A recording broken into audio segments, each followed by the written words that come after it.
Most engineering students get stuck before even starting MATLAB. It looks confusing, overwhelming, and honestly, a bit intimidating. But in the next few minutes, you'll learn the basics, fast and simple. Let's open MATLAB and get started. When you first open MATLAB, you'll see three important sections. This is the command window, where you type commands and get instant results.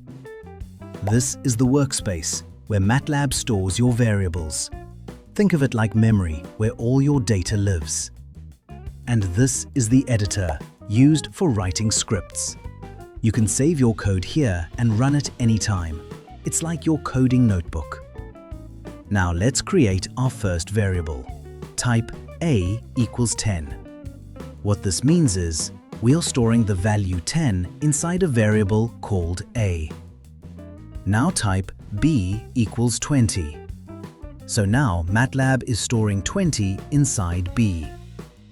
Let's use these variables. Type c equals a plus b. MATLAB takes the value of a and the value of b, adds them, and stores the result in C. If you look at the workspace, you'll see all three variables, a, b, and c. Now let's try something slightly different. A equals a plus 5. This means take the current value of a, add 5 to it, and store it back in a. This is how variables update in MATLAB. Now let's move to vectors. A vector is just a list of numbers.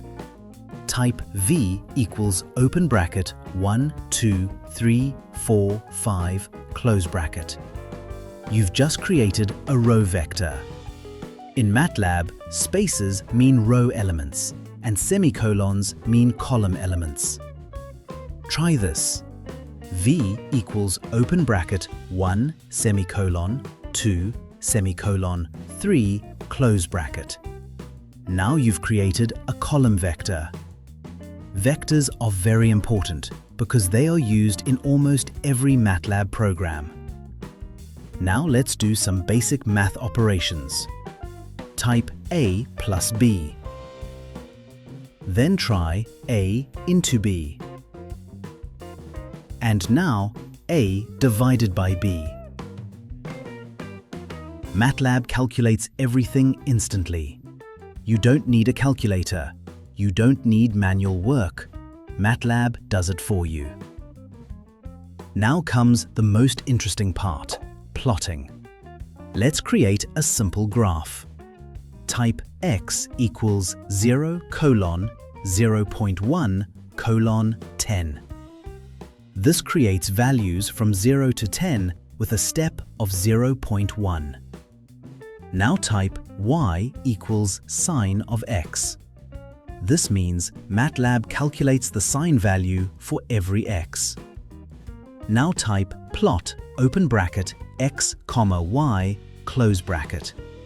And just like that, you've created your first graph. This is why MATLAB is so powerful. You can visualize data in seconds.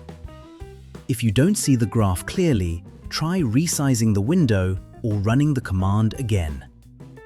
So let's quickly recap. You learned the MATLAB interface, how to create variables, how to work with vectors, and how to plot your first graph. That's a strong start. In the next video, we'll go deeper into matrices and real problem solving. Subscribe to NucleuX and start mastering MATLAB step by step.